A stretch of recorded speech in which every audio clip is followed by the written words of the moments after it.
Hello everybody. Holding the camera a bit funny here, must get one of those things to hold back.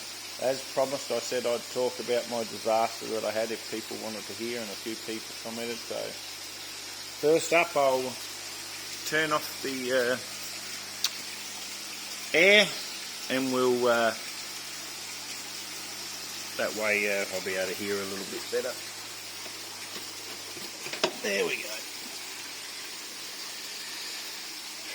As most people know, I run all my fish room off a battery bank.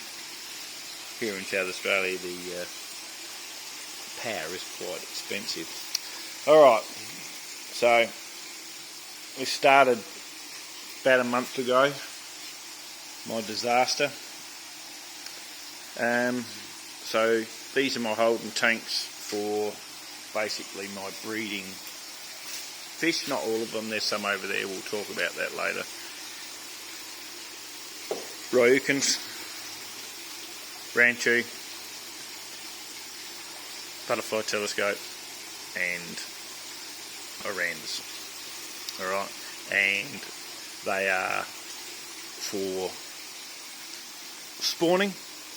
So when I spawn, I'll either put couples in here, or 2 or 3 males and a female, whatever, with a mop, take the males out, whatever, or sometimes I bring mops in that have been spawned in and put in here.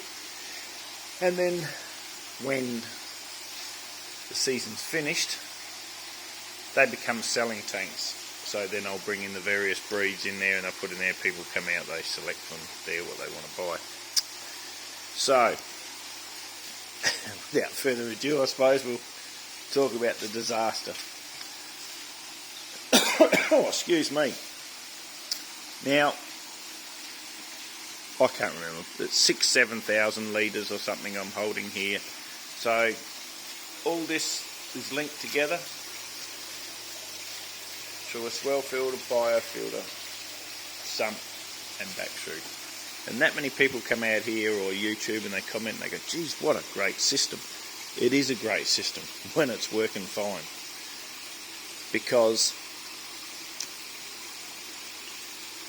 to have such a large system, if you have an issue in a large system, it is so hard to quarantine separate fish. It really is. Look, yeah, I love having a big system. It may turn out a lot better in the future because I've done some modifications, and there still will be more modifications yet to help with what happened. But medicating such a big system is really hard. And for where I live in a town there's only about 300 people, but we're 11 kilometres out of a town where I work to, near Port Pirie. There's 13,000 people. We have a couple of stores here, but they do not hold enough medication to medicate here.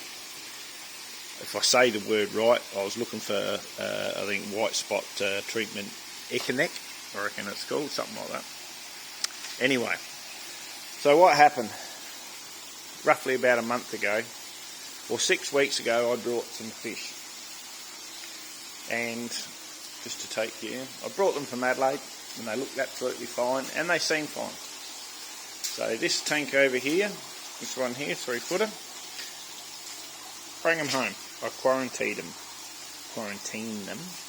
for 3 weeks. I had some treatment stuff. I give it the stress coat, a bit of methylene blue, and all the stuff that we do to quarantine for 2 weeks. I should have just left them there. I'm not saying they're totally to blame for it all, but I hadn't had any trouble in my system at all, my big system. Now, you can treat for white spot and that, but if you're looking at calico fishes, white fishes and stuff like that, any little bits of white spot is so hard to see on them, and if there's not a lot on them and the fish is very healthy and still active, you don't notice anything. So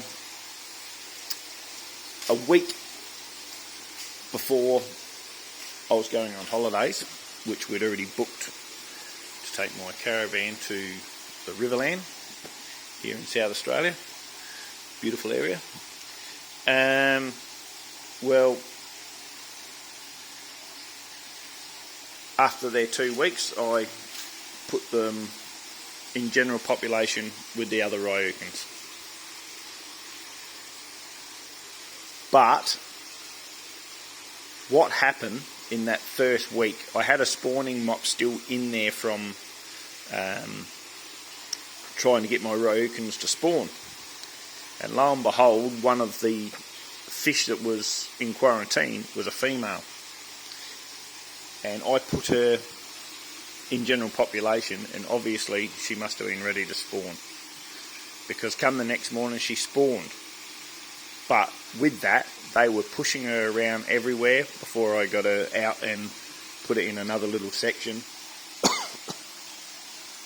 in one of these baskets in the big system, basically on the wall like that, so they couldn't get to her. But they'd stressed her out dramatically. So I would say white spot reared its ugly head with her.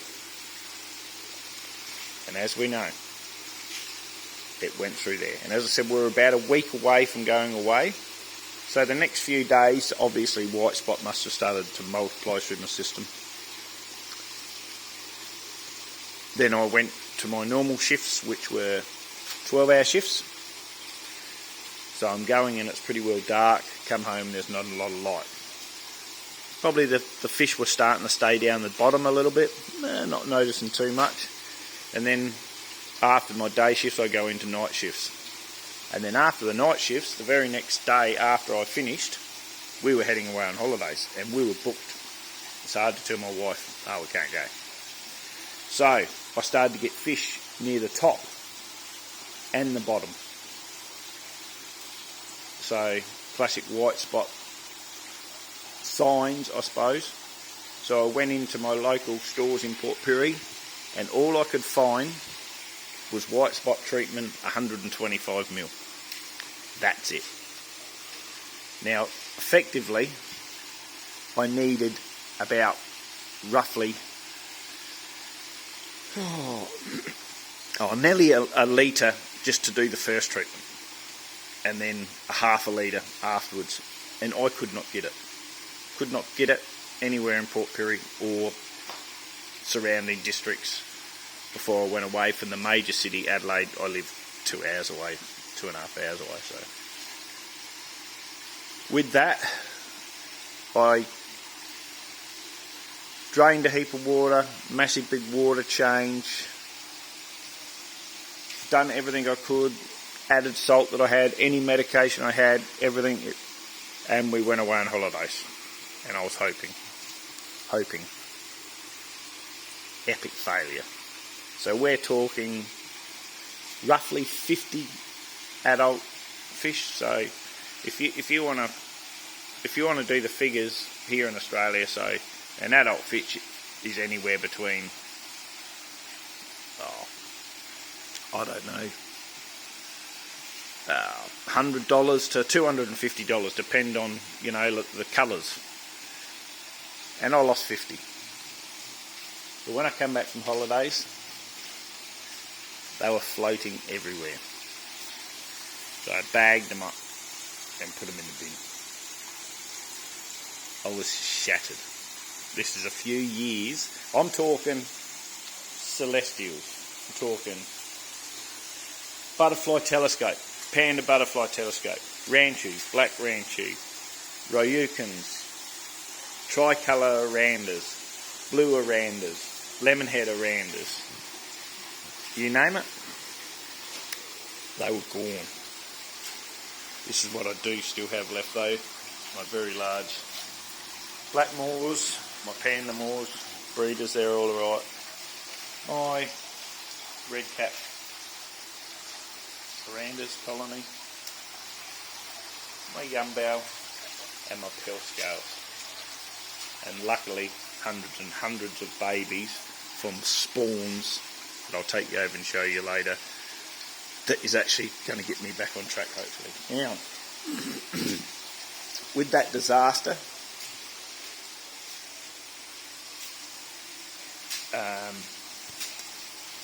these three toughed it out.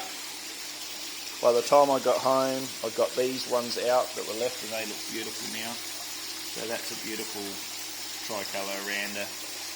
That's actually a panda butterfly telescope and a calico woken, which, if I can explain to you, that is the female that I put in that spawned, that got stressed out, where I believe it may well have all come from. Also, the biofilter stopped working properly. It was only working at probably half efficiency, so I had to strip and do that too. So possibly combined with all that, water quality, because of the biofilter, it just, people might say, well, all this stuff and experience, like, how does it happen? It bloody happens. I answer questions of people all the time about this stuff, and it happened, and it happened to me, and it happened big time. So, hope that's answered the questions. I really didn't want to talk about much. I've kept to myself a bit about it because some nice babies coming through still. They've been put back in this system after it had all the medication and drained out. These are Roken babies, and I've got to look after these with the kitty gloves, because other than that female one in there, that's all I have of Roken. That's all I have. Not sure what these are, we'll find out later, I suppose. But yeah, I suppose just to diversify a little bit. Black North there. That's why I'm going to try a couple of lines of guppies and that up here, just to try to take my mind off of the goldfish overload. And I have all these tanks, a lot of them without fish in now. Done a bit of a scoop around outside, a couple of tubs that I didn't know if there was anything in them, but yeah, I'm not sure what they are, but we'll find out. They're obviously fancy fish, but I don't do any work with fancy fish. There's about 20 there all up. I see a little oranda there. And that's one of the ones that died, actually. The dad to that one is about 7 years old. Probably 10 inches long. Alright, we'll have a little walk over the other side and have a look at what I'm going to keep to breed with. Go for a walk over the other side now. Alright, I've done a bit of this on the video the other day, but these are the ones that I'm going to select from. I might sit down here and have a bit of a look. But there is a lot of nice fish in here. It's actually sea hard. I do have some celestial young amongst all these, and some others. Some nice ones coming through. We do have but this is probably about 18 months this has set me back, because I can't expect these to be up running and breeding this year, so I'll be at a low ebb this year when breeding. But yeah, hiding back there, a few guppies and mollies. But so this is the next stage down. These have been brought in from another pond.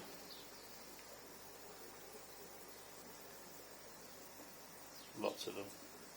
I'll select the best for myself and sell the rest. Please don't ask about selling at the moment, because I'm actually going to keep a hell of a lot back for myself, and me and my wife are going to sit down one day, sort them all out and see what we want to do for the future. Still babies in there, guppy babies. And I bet these all come out from inside yesterday. So they're all hiding. I think they'd be hiding because this is the first time actually out in a pond, because they've been raised in an aquarium, so they're all up in there. There's probably about 100 of them. Nice pearl scales, celestials, and